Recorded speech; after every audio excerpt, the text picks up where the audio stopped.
Guys, we have some exciting news. The Forties Formula is going live on August 14th at the Green Collective at Funan Mall. We are going to dive deep into the science, myths, and struggles around sugar addiction. Breakfast and coffee are on us, thanks to the generous sponsors, Guzman y Gomez. It's a small and intimate event with only 15 spots, so it's first come, first served. Tickets are only $20, and that includes breakfast and $5 towards your purchase at the Green Collective. Come and join us for a conversation that might change the way you eat, think, and feel. Boys are falling behind. They're falling behind academically.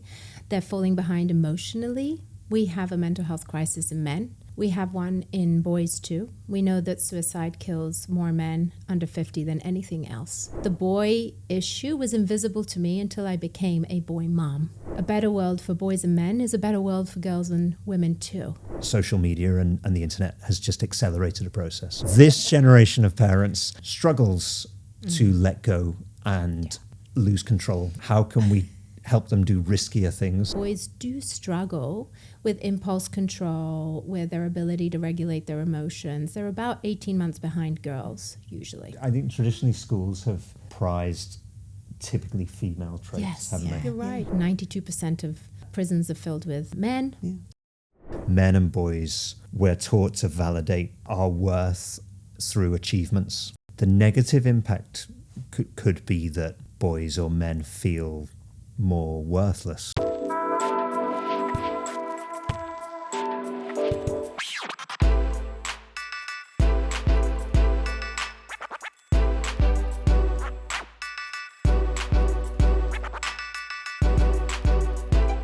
Hey, and welcome to the Forties Formula, your go-to place for insightful discussions on navigating the 40s and thriving in this transformative decade.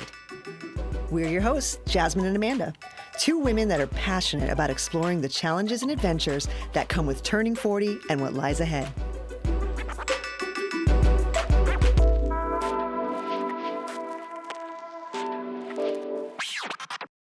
All right, before we dive into today's episode, let's talk about something that makes our lives way easier. And tastier, because let's be honest, between work, workouts, and life, we don't exactly have time to wrestle the trolleys at the supermarket. Which is why we've been with the Meat Club since the beginning of the Forties Formula. Yep, they've had our back since episode 1 and tasty dinners on our plates too. With the Meat Club, you skip the supermarket chaos and get premium nutritious proteins delivered to your door on your schedule. It's a subscription that actually simplifies life. No last-minute grocery runs, just quality meats, seafood, fruits and veggies always ready when you are. Their mission says it all. Good food is the foundation of a great life. And with the Meat Club's delivery, it's coming literally to your doorstep. This is where quality meets convenience, and we're here for it. All right, TMC drop check. Let's see what we got here. Oh, well, first things first, you can't have Taco Tuesdays without snapper.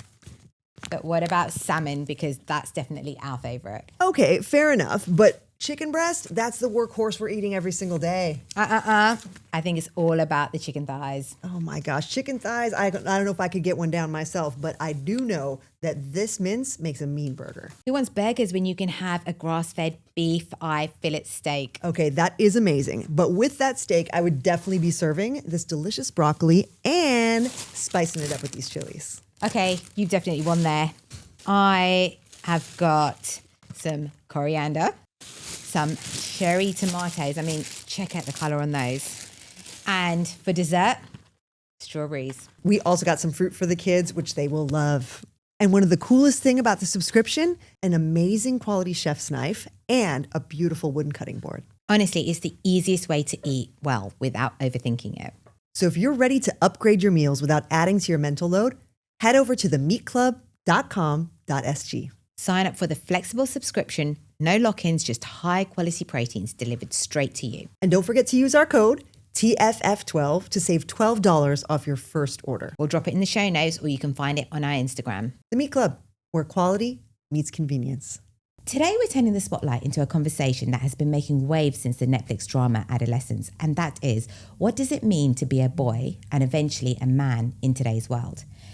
Are we really listening to our boys, or are we still telling them to man up and just get on with it? And as a mum of 3 boys myself, I feel this conversation is especially close to home because, like so many parents, I want to understand the pressures they are facing and what we can do to support them to grow into healthy, competent, connected, and emotionally strong men. So with us today, we've got 2 brilliant minds. We have Dr. Neil Forrest, a GP at Osler Health, who is a preferred doctor for adolescence health. And we also have Dr. Emma Waddington, a psychotherapist and the co-founder of Us Therapy. And today we're going to be unpacking identity, emotion, influence, and everything in between. And this is one of those episodes that I feel every parent, every teacher, and every teen will need to listen to. So welcome to the Forties Formula. Before we get going, I feel like the first question I want to ask is, why do we need to have this conversation today? Why? Gosh, so many reasons, really. Neil and I have been on what would we call it? On a run. We've had now conversations with, I think it's 6 or 7 schools on boys, really, because we need to be thinking about our boys. Boys are falling behind. They're falling behind academically. They're falling behind emotionally. We have a mental health crisis in men. We have one in boys too. We know that suicide kills more men under 50 than anything else. So we need to be having these conversations because we're doing something wrong. And I think the conversation needs to be had by mothers. And really, if I'm honest, I talk about this a lot. The boy issue was invisible to me until I became a boy mom. Up until then, I thought, girls had it harder. And I'm not going to say that as women we don't have a hard time, because we do, and there's still a lot of work to do in that area. But I don't think that means we neglect the well-being of boys and men. And I'm quite passionate about this because I believe that a better world for boys and men is a better world for girls and women too. Like, why do we have to prioritize one over the other? There's no competition here. We don't have to make it into one. We need to think about all of us because it's an us problem, really. I think you're 100% right. And just like you mentioned, I never thought of it as an issue. I was always for women need to do this and girls need to do this. Now I've got 3 boys myself and I'm thinking, what can I do to help them? Because you're right, they are struggling in so many areas. Dr. Neil, why do you think that this is an issue? I think it's become an issue that we can talk about. I think it's been an issue for a long time. And I think a lot of boys and men have felt that way, but it's not really been acceptable for a long time to talk about some of those challenges, because the focus, as it rightly should be in society, is always on groups that are marginalized or struggling. And that's never really been men before. And I think even though you could see the roots of these problems taking hold, 10 years ago, if you tried to have this conversation, people would say, "You're talking about? You're mad. We don't need to be worried about men and boys." And I think probably the other thing is, like so many areas of mental health and well-being and the things we see in our children, social media and the internet has just accelerated a process. And maybe these things were building at a low level. Maybe with the equalization of opportunity over time between men and women, society would have adapted to that organically. But then the internet just dials everything up to 100 and turns on the accelerator. And so I think societal changes happen at such a rate now that people struggle, systems, schools, parents, teachers struggle to adapt quickly enough to what's happening. Even parents, I feel as parents, we don't know what's going on. We can see what's happening, but really deep down inside, it's really hard to see. I feel like they've got a new language. There's just so much stuff that we just can't keep up with. So what can parents do to try to help the boys in this situation? Not knowing exactly what our young people are doing all the time and finding their ways of communicating a little bit alien is nothing new, right? That's been going on for years, and if you'd sat our parents down, they'd probably say exactly the same. What's changed, I guess, it's a difficult one, isn't it? I think our generation of parents, so I'm a bit older than you guys, I'm lumping myself in with you That's there. all right. Well, come on in. This generation of parents struggles to let go and lose control over situations. And so there is a theory, I don't know, I think we've spoken about this, haven't we, Emma, where we've focused so much on making the physical environment as safe and danger-free, and we've been incredibly successful at doing that for our kids, and we've kind of taken our eye off all the other risks they may be taking or things they might be doing. I don't know.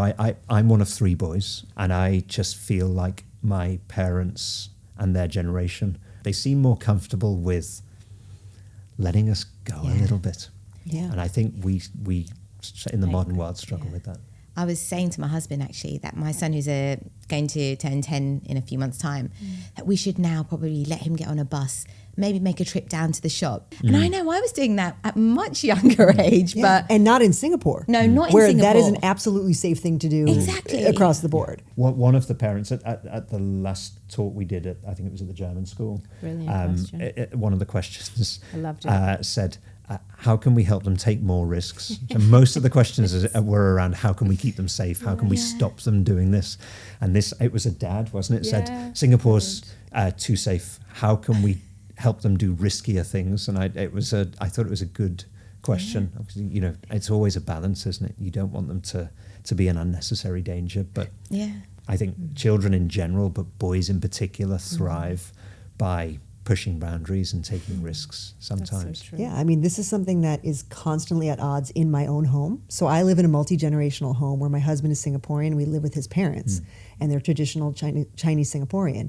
And so our ability to handle risk is quite different because I'm American. I grew up in a traditional American home where, to give you an idea of our parenting, my parents' parenting style, my dad always said, you know how they got helicopter parents, right, that hover over the kids? He's like, we were submarine parents. Every now and then throw up the periscope, all good, back under the surface. And that should tell you a bit about how I was raised, quite liberally.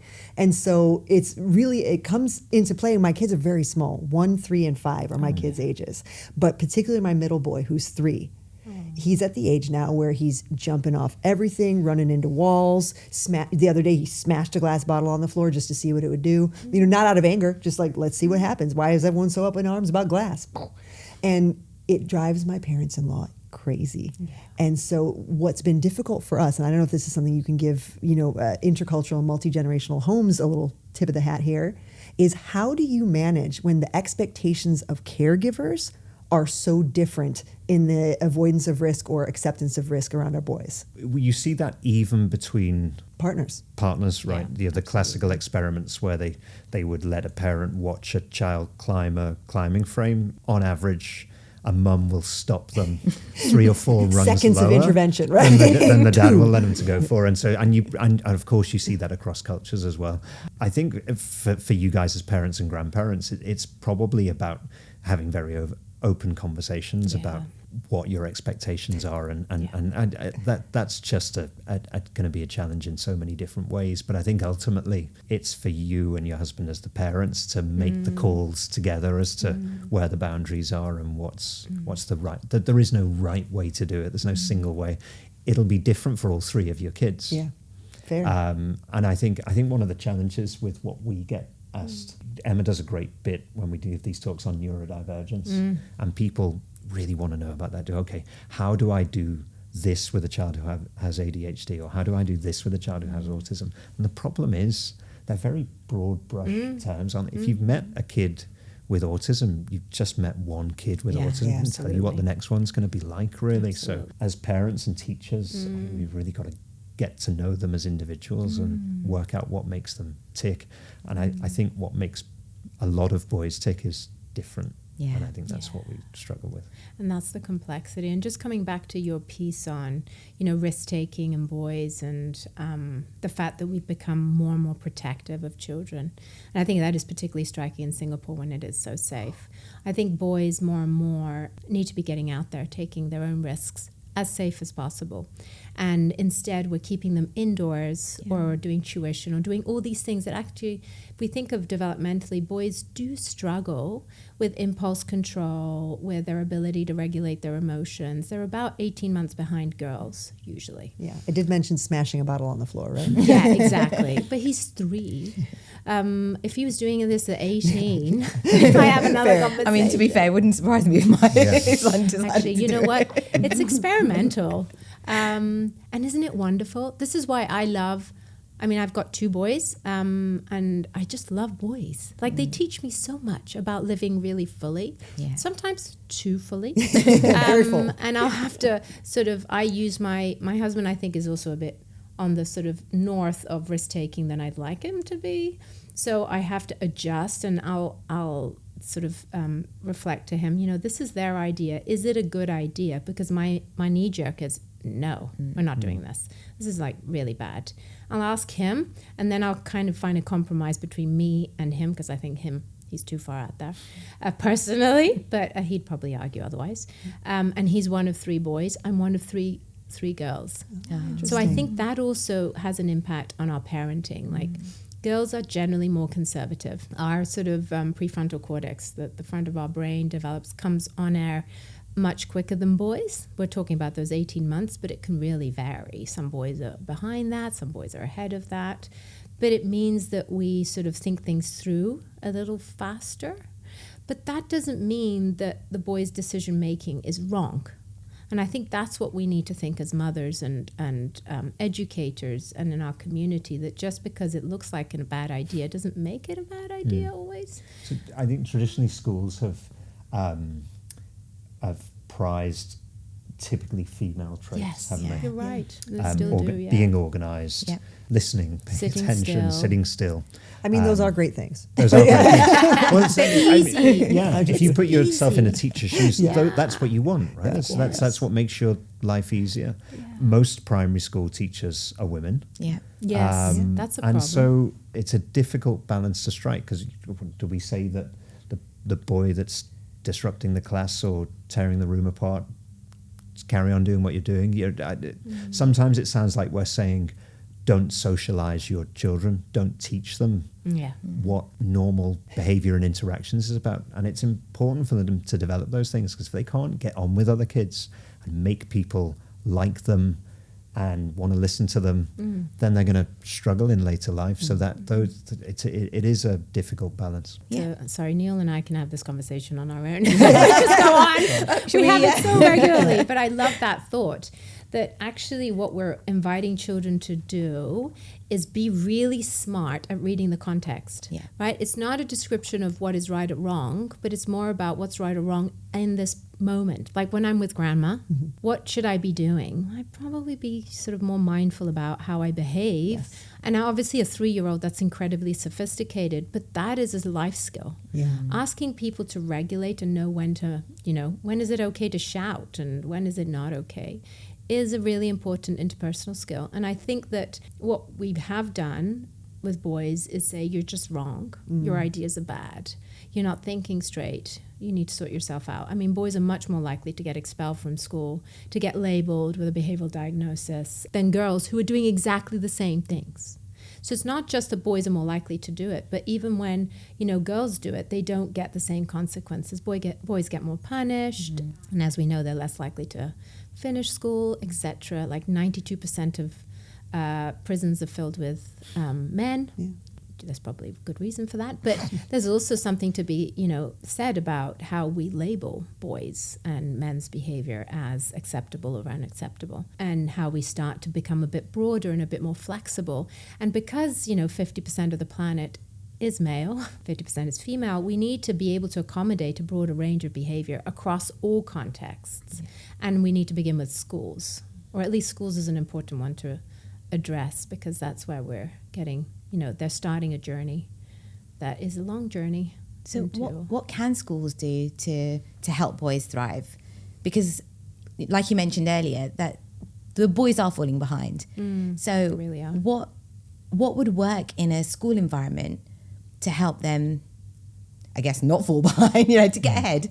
There's 2 sort of strands to that. You can help boys by teaching them what might be quote unquote termed as more female behaviors and ways of communicating. So you can give them the language to try and express their emotions and not suppress them or find other ways to vent them. So you can teach boys early about the words they can use to describe their emotions, that talking about the way they feel can be helpful. And then I think you can also accept that there are differences with a lot of boys, and so giving them ways to learn and express. They tend to like doing things rather than thinking about things, giving them more action-based things. And maybe the way we validate them, I think, so the traditional view is that men and boys, we're taught to validate our worth through achievements. Yeah. What do we, what have we achieved? What have we won? How much do we earn? What's our job? How can we provide or protect? And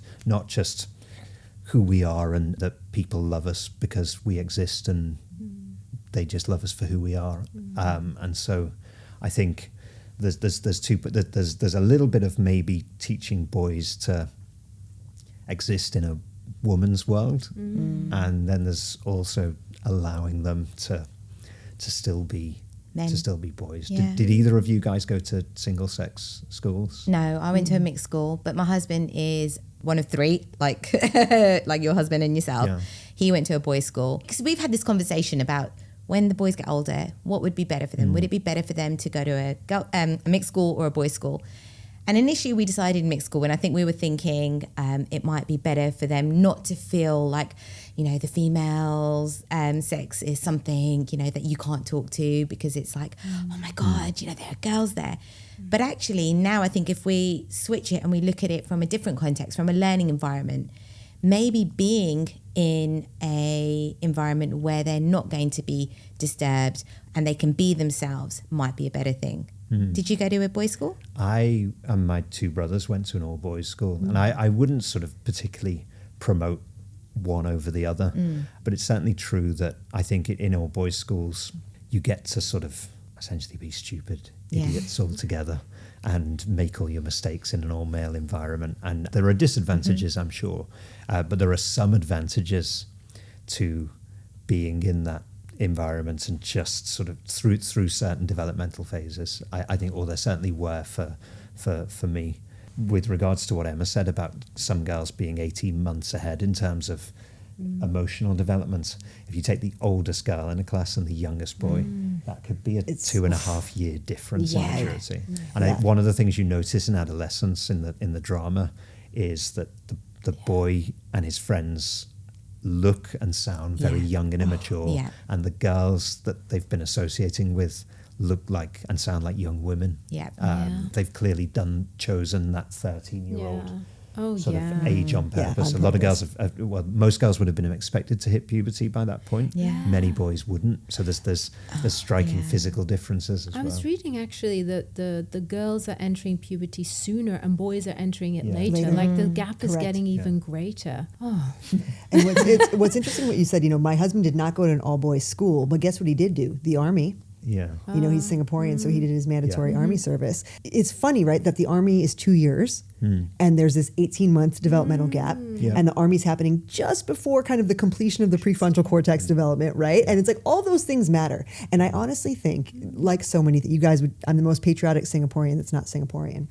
But this is where I think Singapore and other countries that do this have it right, is that they basically take men out at this, very kind of volatile age, 18 to 20, right, and allow them to kind of catch up while experiencing the benefits of being in that all-male environment that you mentioned. I've had exactly the same thought. It's smart. I don't think it's deliberate. I mean, I think they're doing it for defense. For defense, and then the social benefit happened. And I think they're like, let's keep this. Because then maybe you come out of national service and you're hitting college, university at exactly the same maturity as the girls that are starting at 18 and a half. And again, college and uni, absolutely. And I think from a Singapore social development stance, marriage and family, I think that, that's where it's like now they're more ready for the potential, being a partner in marriage that is more successful and, all the incentives that Singapore offers to that side. And I think, again, the Army kind of plays the role of the all-boys school in this. And I think it probably plays a role in giving, obviously it's a focus, it's very action based, it's doing stuff, and it gives you value wherever you've come from, whatever you're going to do next. You're all contributing to something that the nation values, and it gives you a sense of worth, I think. I have to put a butt in, I'm afraid. Go for it. Butt it up, girl. Psychologist in me always has a depends. It's the most annoying characteristic of psychologists. But I guess for me, all boys school, national service, it depends the kind of boy that you have. I mean, there is a narrative that boys need to be strong and they have to be physically strong. emotionally strong. And that narrative can be reinforced in men and boy communities. And so if you have a boy who isn't physically strong, who is emotionally more delicate, that could be a really poor match. So I think, like everything, it depends on the child. I've seen lots of boys really struggle in all boys schools, and I've seen lots of victims of national service. So I think, like everything, it depends on the needs of the individual. And I think some boys do really well around girls. I'm a big proponent of mixed co-ed versus single sex, because I do think that we need to live together. And I think perhaps it's a bit overambitious, but I think we should just get better at adapting to differences. Just like we have a neurodivergence conversation and movement, really, this neuroaffirming, I think gender affirming, like it's so nice to finally talk about gender differences. Once upon a time we couldn't. It was not allowed. So we're moving forward and thinking about, how we're different and how we meet such different needs. And I think we can be more sophisticated and evolve. Even though it's difficult. Earlier, Neil mentioned that the sort of the old notion of men and boys was like protector and being strong. Yeah. And now women are in a place and girls are in a place where they don't need someone to protect them. They don't need someone to provide for them. So with this sort of change in role, how is that affecting boys and I guess young men as well? The negative impact could be that boys or men feel more worthless or less useful when it's put in those terms.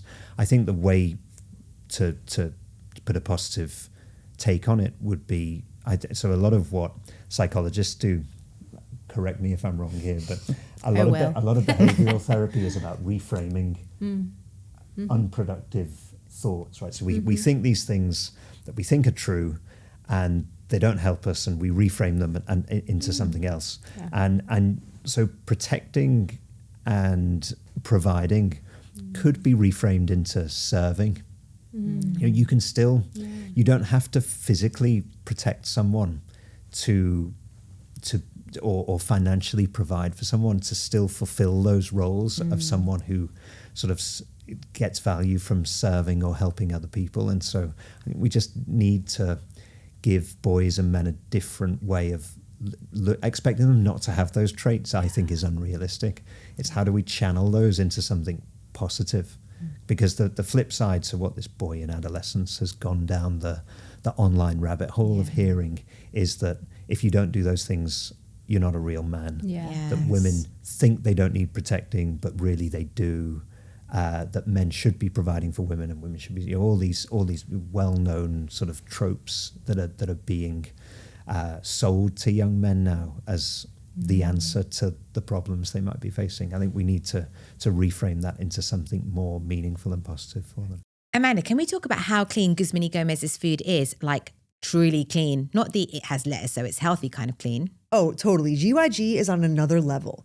There's no preservatives, no artificial colors, no weird additives. It is just proper, real food. I read that they went through 21 versions of their corn chips before they found the one. Now that's commitment. And they fly in their avocados and tomatoes daily from Australia to Singapore. That is the level of commitment I want in my food. You can taste it, whether it's the burritos, the bowls, or those Chipotle seasoned fries. You just feel good after eating it. And it's really why my entire family keeps going back. Clean is the new healthy, and GYG has been leading that charge since day one. They've literally reinvented fast food. Who says it has to be dodgy and deep fried? Not on GYG's watch. Can I ask you, though, are these well-known tropes now? I feel like I was introduced to the tropes by watching Adolescence. They were not well-known to me. All this 80-20 rule and, this kind of like, hyper-masculine underground. Like incel and all that. This is all new to me. Right. So is this, am I just obviously behind the times? These guys have been around for quite a long time now. They've always been around. Yeah, I mean, to a certain extent, just not on social media. Yeah, and I mean, Andrew Tate obviously being the the headliner there, but like, what ages are the most kind of susceptible to this online presence? all ages can be vulnerable to it, but I think the developing brain is far more suggestive and susceptible to any kind of misinformation or whatever you want to call it. So, I think if you look at someone like the rise of Jordan Peterson, say, look at the demographics that attend his events, it would be men of all ages, certainly not exclusively young men, but it seemed to have particular resonance in, I would say, that late adolescent sort of age Even bracket. young, though. I was looking at some stats that are really quite striking, that this kind of manosphere or this radical masculinity content is being pushed, unfortunately, by algorithms. And about 69%, I was reading, of 11 to 15-year-olds have had exposure to this content. Wow. And only about sort of 50 to 60% of which hadn't searched for it. So it's being pushed, even though they don't look for it. And obviously it's really provocative, and sort of coming back to your point, some of these dilemmas that our boys face. And I think it's genuine that, it was really black and white what men needed to do. They needed to provide, they needed to be strong. I don't think everybody met that criteria once upon a time, but now it's more complicated, because actually, since the Me Too movement, I think there's been a shift where boys are getting really mixed messages. On the one hand, they're being told they need to be really strong and need to provide. On the other hand, they can see women are getting more and more successful, although not yet as successful as men. Like, I think some of this manosphere content confuses the data. We're still far from where we need to be in terms of women. But, we are no longer, sitting in the kitchen. So, as often. But I think I'm going to be cooking dinner. Yes, exactly. The manosphere content is not designed to appeal to men who are already successful in a happy relationship. No. Absolutely. So it's targeting men who are lost and feel confused, left behind, ostracized. I mean, if you look at the vulnerability factors, it's often young men who have been bullied, who are failing in relationships, who are not getting girlfriends. The neurodivergent community is very vulnerable to this. So it's not the successful men, it's the men that are, falling behind. So that's why we need to think about them, because they get fed this message that they need to be strong and aggressive and reject the feminist narrative, because that's the problem. These types of online ideologies, now it's not just the manosphere, that can happen with, say, religious radicalization. It could be anything. It's like a kind of grooming. That's how I see it. And not all the content creators are male. There's an increasing number, particularly in the US, of female influencers who buy into this idea. Wow. Oh, wow. And just, that adds sort of fuel. Yeah, I should be at home, that a man should be this. Men do. I mean, have there's more always worth. been that. Yeah. That narrative, right? There's certain women who You've got, find that really important. in older generations online now, you've got the sort of the trad wife. Oh, you mean like somebody who wants to things. find a rich guy and not... Yeah, or or just going back to values. very This traditional is where I values. belong. Traditional values. Some of it's rooted in religion, Yeah. some of it's rooted in just a yearning to go back to the way things were.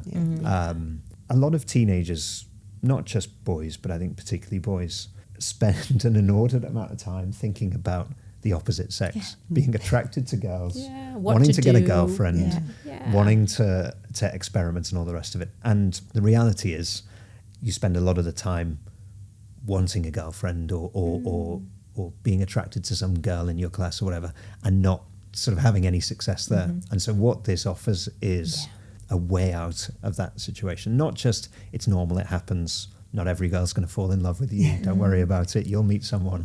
It's if you can't find a girl, just go to the gym and start lifting weights and get huge and be on steroids. Make yourself an alpha. Exactly. We don't need women. And instead of just these are the normal ebbs and flows of adolescence, and most people will work it out for themselves sooner or later if they're left alone. And you know what's the heartbreaking, what adolescence really displays in what you just said, right? Which is, go to the gym, make yourself start. So the obvious and unfortunate kind of peak of that manosphere is, he obviously kills the girl, right? So that's the extreme act of violence, right? Where it's like, wow, that really reached a pinnacle. But what really got me in the series, the exact moment where I lost it, was when the therapist is about to leave. The sessions are over, and he's off to prison, and he said, "Do you like me? Do you like me?" And it was just heartbreaking that, like, the whole thing, if you take away the acts of violence and the woman hating and the be the alpha male and stuff, it exposes this deep vulnerability of just wanting any attention from the opposite sex, any validation. And that part that really got me. I think what most young men would benefit from is one or more influential male figures, inspirational male figures in their life, whether that's their dad or a teacher or a coach or whatever. And I in this series, so the dad struggled, right? I think he was a plumber or an electrician, plumber.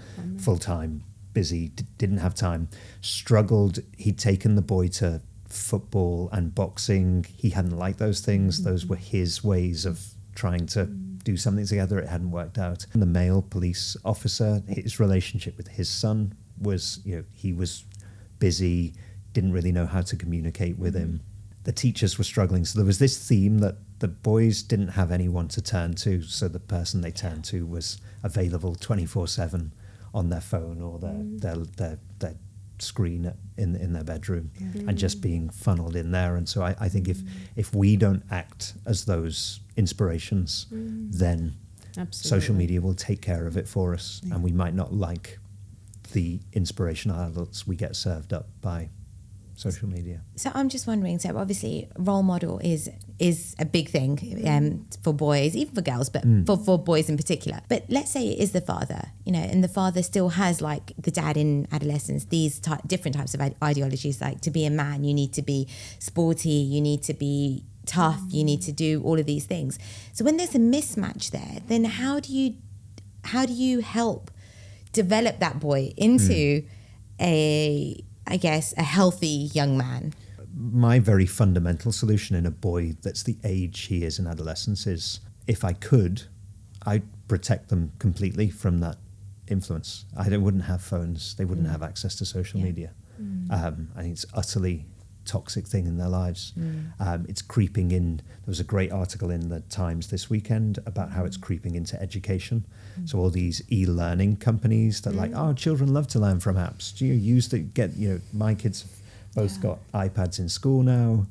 They learn increasingly through gamified type interfaces. It's just a way of getting us all on board with this stuff ruling our lives. So that would be the first thing. I would take the possibility of Andrew Tate being able to communicate with my son in any way off the table. Then you're left with, okay, there have always been bad influences, right? The people thought that the Beatles were corrupting kids in the 60s, right? There's always been that. Kids don't want to listen to their parents. They want to follow the cool person on TV or whatever. But I think if they don't have 24-hour access to it, if it's not hyper-personalized to them by an algorithm, as parents and as teachers, it's a bit easier for us to have our influence in that. Yeah, and I think this idea that it takes a village. I think what's happening is that we're becoming more and more insular. And actually, it's so common that there is a mismatch between parents and children. And I think when I think about, myself or people that I've worked with or communities that I've supported over the years, I mean, it goes through ebbs and flows with our children. Like, that we might go through a period where we're connecting really well, then we disconnect, then we reconnect. It's like any relationship. And so that's why you want to extend the community.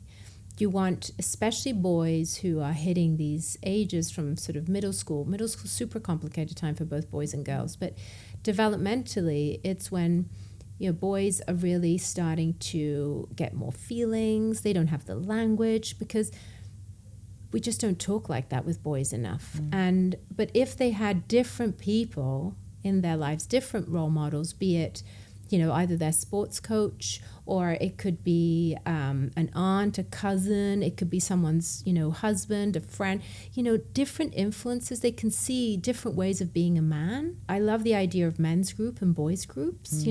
We used to have a lot of scouts I don't know what's happened to them. They don't happen so often. But I think but with the right influences and the right sort of language, I think it's a great thing to have more people involved in our parenting journey, because it's not always the right person. And especially through adolescence, where parents sort of drop down the hierarchy and get lower and lower and lower. That's why you need other people to be higher up on the hierarchy. You know, peers are always the priority, but it could be your fun aunt or uncle, or that you can call and say, oh, you know, dad's been a real jerk. You know, and you can commiserate. Yeah. And I think that we need to give permission for that, because that's just normal. Yeah. It really is. And so then they don't have to do it online. The reason they turn to some of these community online is because they give these recipes. They give answers. This is what you need to do. Come join us. You know, it's true. Life is, you know, awful. You know, men are struggling, etc. You know, there's really concrete answers to their problems, and they find their tribe, a sense of belonging, just like they join gangs. You know, my sister works with knife crime in London, and that's what's happening in London, but they're joining gangs. Yeah. And you know, incredibly dangerous as that is. But who are the children that are at risk to join gangs? I think it's very similar to the children that are at risk to listen to these online platforms.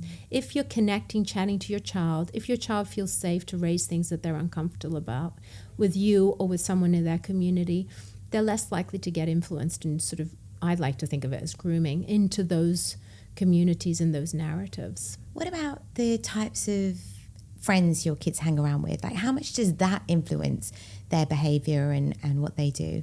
Yeah. I know. Because I feel like as parents you could do everything right, but if they get in with the wrong kids, what can you do?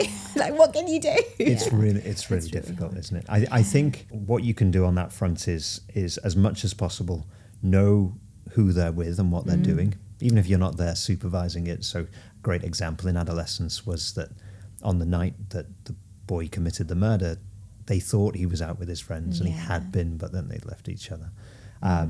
Get to know their parents so that you're all, you know, if there's an issue, at least you're all sort of on the same team if possible.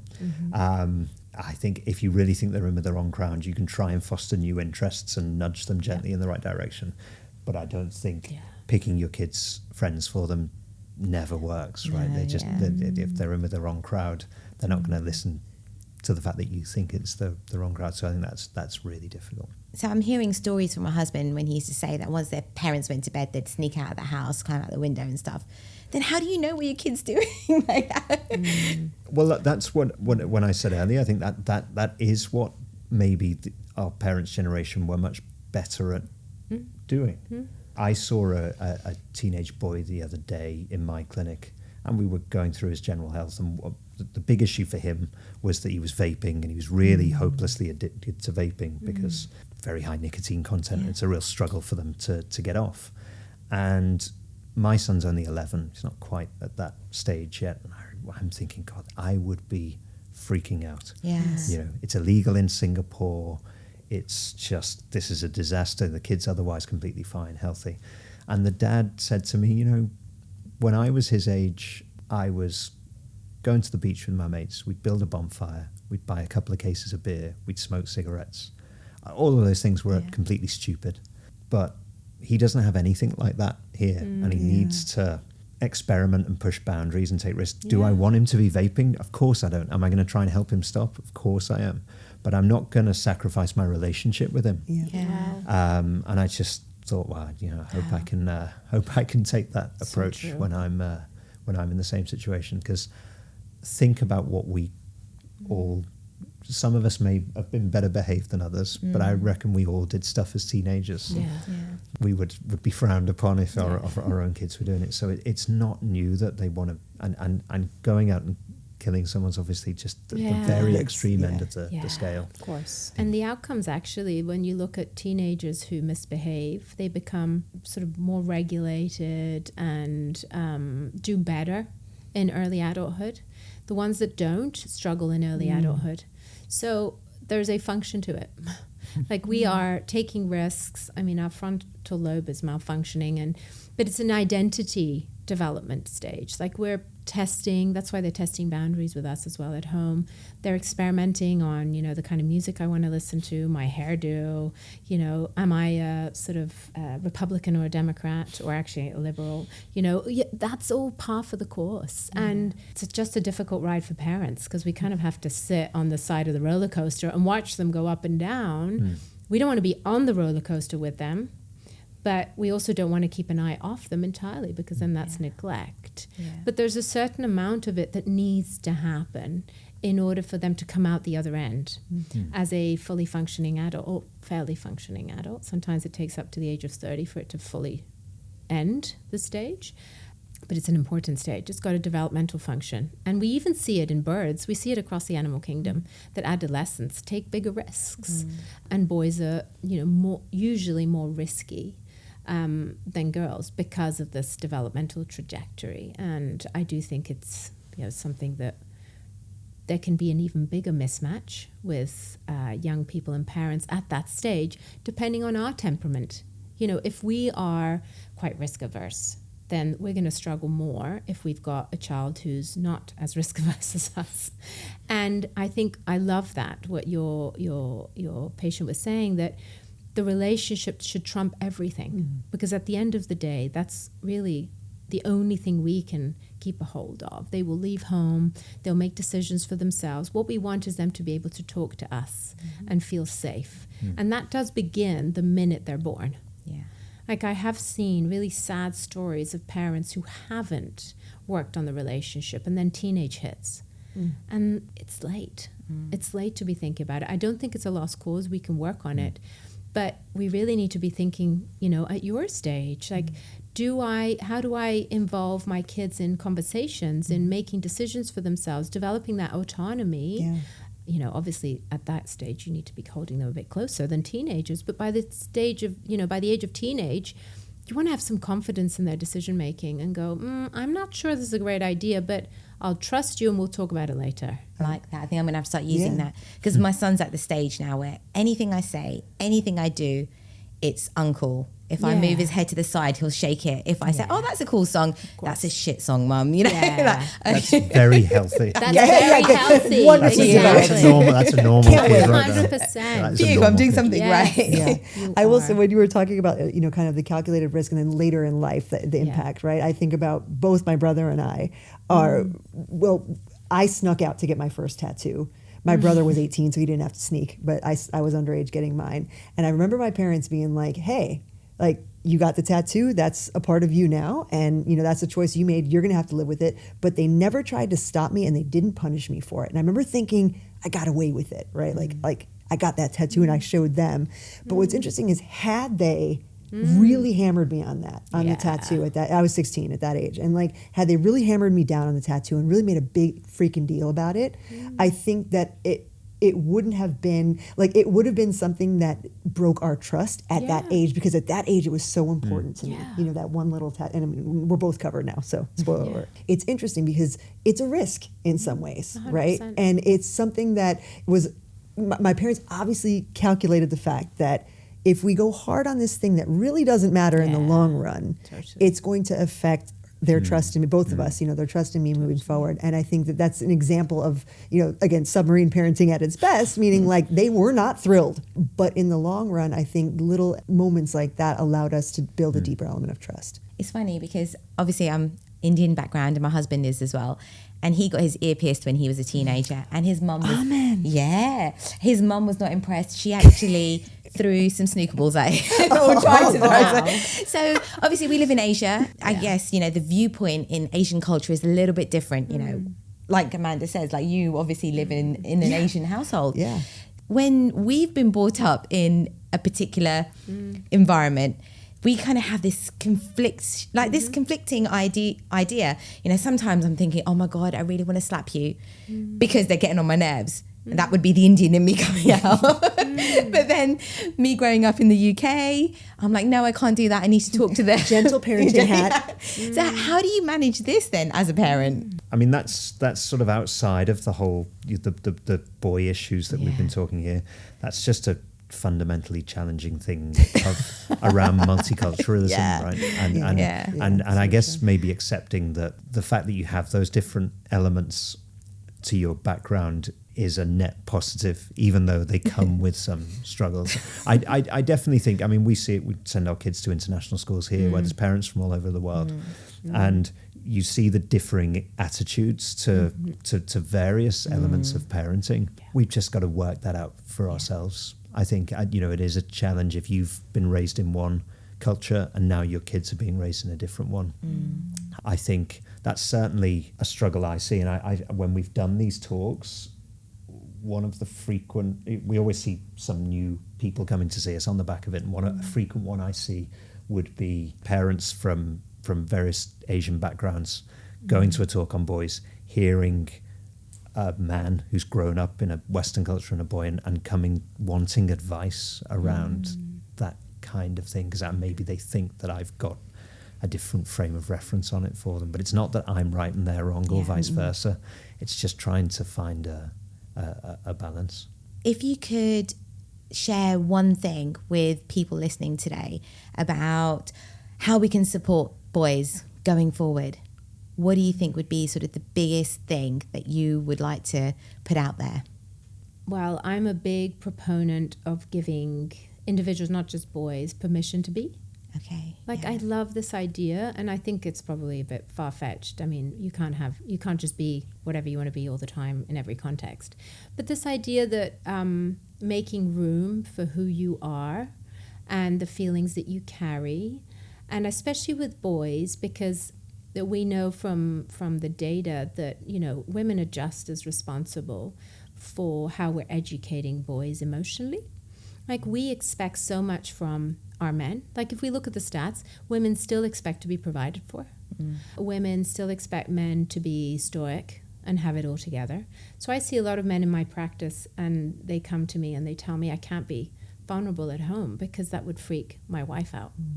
So we need to take responsibility for our own stereotypes. What stereotypes are we carrying around us? And I'll put my hand up that I had lots of stereotypes. I still do. I'm sure some of them are not as conscious as I'd like them to be. So really allowing boys to express more vulnerable emotions, not pressuring them, like my boys tell me all the time, enough with the feelings. I'm fine, mummy. But I think to make more room for that, make more room, permission to be who they are, be it, a little more impulsive than we'd like to, a little more reactive, but even a little more emotional. Because I think we find it hard to see vulnerability in boys and men. And so how do we make room for that? That's a tough one, isn't it? How about yourself? So I think my one thing, I don't want to go back over stuff we've already spoken about. So a new one would be trying to bring a bit more humour and positivity. So these are serious topics. We should take them seriously. But we have a tendency to speak about them very seriously. And most men do their best communicating amongst each other by constantly either being funny or trying to be funny.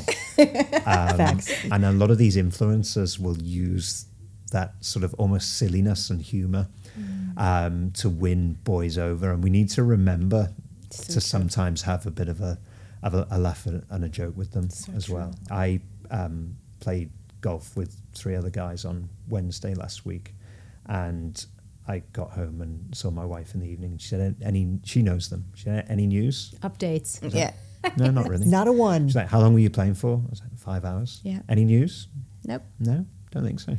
Yes. We just kind of, joked around, sort of took the mickey out of each other, whatever it was. So I think those celebrating those forms of communication as not just frivolous, they actually have value, and making it a bit more joyful and fun sometimes. It's not always easy, but that would be my one. I love that. I'm going to remember that, because my son does the older one, he loves to make jokes. The other day, I was using Siri to send a message to my helper to ask her to prepare something.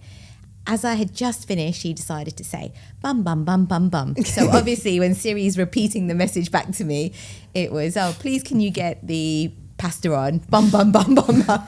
And and they were all in hysterics. And I think, I need to remember that. That's important. that they, I think also healthy, I think right? it often falls on the mum to not be that person, right? So we were on holiday over Easter, and on the first morning, my wife said that the kids were doing something annoying at breakfast, and my wife said, guys, I don't want to be the person all holiday who's just saying no. And me and the kids just fell about laughing because of course she will be the person. Yes. So that's not her fault, I need to be more of the bad cop as well. But I think we need to remember to laugh and have fun with them. No, that's brilliant.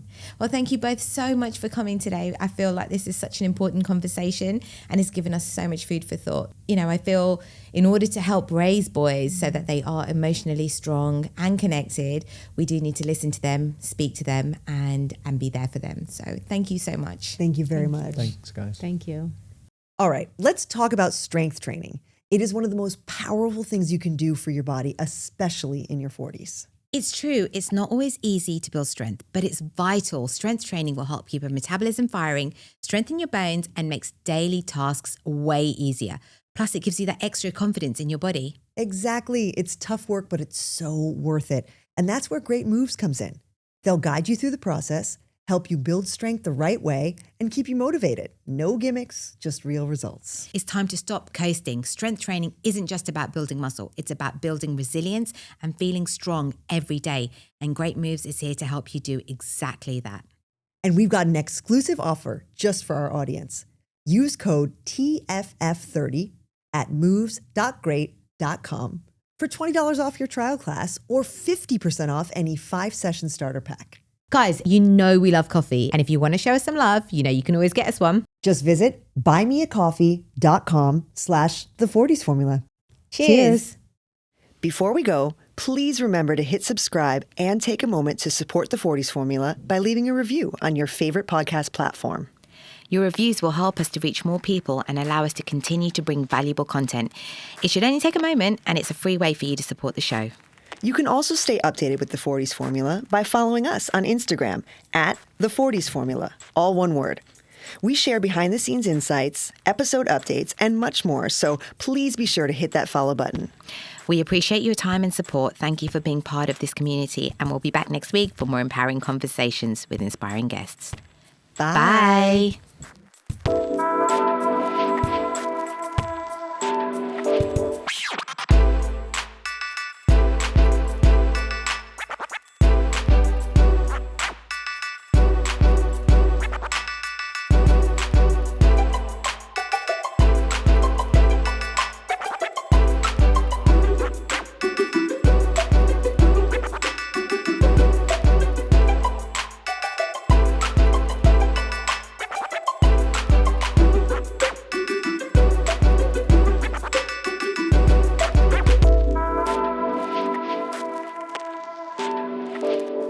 That we have disallowed males from the studio, and I'm not kidding. Like literally, we've done it on purpose. We've said no to so many males. So you That's are. why you got a problem with boys. Yeah, exactly. What's the problem with boys? Us. Why do they feel alienated? Exactly. Because they don't get invited on podcasts. Yeah, This is the first. Really cool. and it's been something that it's intentional, right? Like we have not wanted to have men on the podcast because we position ourselves as a women's health podcast with female experts talking to women.